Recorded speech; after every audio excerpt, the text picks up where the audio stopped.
Baik, assalamualaikum warahmatullahi wabarakatuh. Selamat berjumpa kembali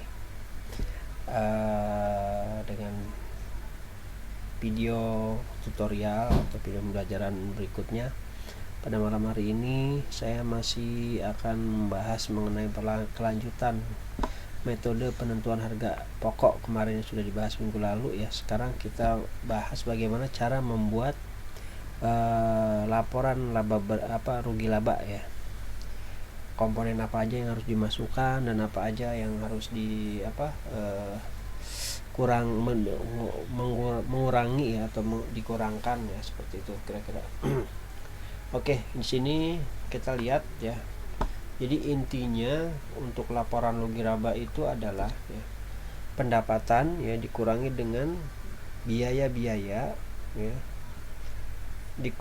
Pendapatan dikurangi dengan harga pokok dulu ya, harga pokok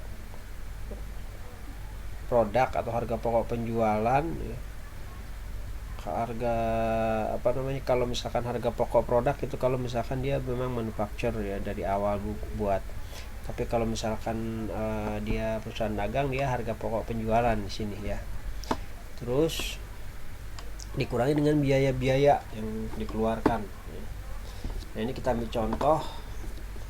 Ini hasil penjualan ya. Ini 2000 kali 1000, yaitu tadi 2000, harga 2000 kali 1000 unit, totalnya 2 juta. Nah, jadi kalau misalnya kita punya bisnis, semua penjualan atau penghasilan ini dimasukkan di dalam rugi laba ya, di sini dimasukkan ya.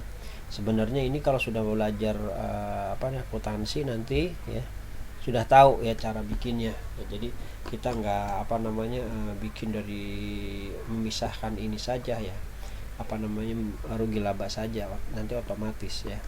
Nah, ini saya pelajari guna menunjang tugas yang saya berikan untuk UAS, karena nanti harus ada rugi labanya ya. Ya, rugi laba itu bisa rugi, bisa untung ya. Nah, di sini tinggal masukkan. Jadi dari bisnis Anda yang jalankan, nanti penjualannya total berapa, ini kasih periode ya. Misalkan kamu ngitung mau sebulan boleh ya, periode 2 bulan boleh 2 bulan ya, masukin ke sini. Kalau terus sudah penjualan sudah dimasukin ya, selanjutnya harga pokok penjualan. Kalau harga pokok penjualan itu adalah misalkan kita jual beli barang, nah itu berapa belinya. Nah, ini kalau tadi 1000 ya, kalau beli 900, ini 1000 kali 900 harus gini ya. Nah, kalau misalkan bagaimana kita kalau bikin produk ya, atau dalam perusahaan itu manufacture berarti kan. Nah, itu kemarin metode buat harga pokoknya kan sudah tahu tuh ya. Nah, ini masukin harga pokoknya di sini. Dari perhitungan harga pokoknya kemarin dibikin per piece dulu, baru setelah terjual dikalikan dengan sekian piece. Nah, inilah nanti dikurangkan harganya ya, harga pokoknya gitu. Nah, setelah itu baru total pendapatan itu dikurangi dengan harga pokok, yaitu sisanya disebut laba bruto atau laba kotor ya, karena ini udah untung tapi untungnya masih harus dikurangi biaya-biaya lagi ya. Nah, biaya apa yang dikeluarkan ya, macam-macam ya. Nanti kalau misalkan ditugas, misalkan kita buat bensin muter-muter, bisa masuk sini biaya transportasi ya, biaya transportasi. Kalau ini biaya pengiriman, nah biasanya biaya pengiriman, misalkan yang bisnis online, masukin di sini biaya dikeluarkan ya, selama periode yang akan dilaporkan. Misalkan 1 bulan berarti 1 bulan, 2 bulan ya 2 bulan gitu ya. Jadi biaya-biaya ini memang harus dikeluarkan ya. Setelah dikeluarkan baru dijumlah total biayanya berapa ya. Nah, setelah dijumlah barulah dikurangkan antara laba bruto dikurangi dengan biaya-biaya gitu. Nah, inilah baru untung bersihnya ya. Nah, untung bersih ini kalau misalkan di perusahaan-perusahaan biasanya ini namanya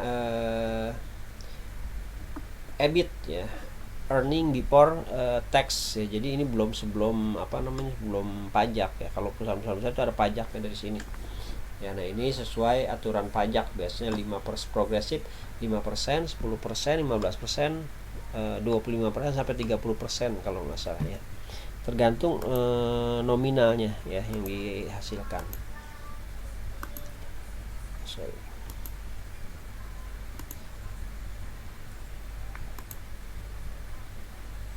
Oke ya, ini tuh kira-kira ya untuk membuat laporan rugi rabanya ya di tugas yang kemarin saya berikan. Jadi harus wajib bikin walaupun hasilnya rugi gitu ya. Nanti kan ketika rugi atau untung kita bisa evaluasi ya. Kalau rugi kenapa rugi ya, kalau untung juga kenapa untung ya. Nah, nanti kita akan analisa apa kita ini usaha terus dilanjutkan gitu ya. Karena ada beberapa perusahaan atau bisnis yang kita jalankan ketika rugi belum tentu harus di stop ya. Jadi kita harus evaluasi, misalkan oh ini karena memang baru mulai masih sepi seperti itu, kita coba dulu berapa tahun misalkan seperti itu ya. Itu pertimbangan itu perlu nanti dipikirkan ya ketika kita memiliki usaha ya. Oke, itu saja ya untuk malam hari ini. Nanti saya akan share videonya ya, jangan lupa like and subscribe. Kurang lebihnya mohon dimaaf. Wassalamualaikum warahmatullahi wabarakatuh.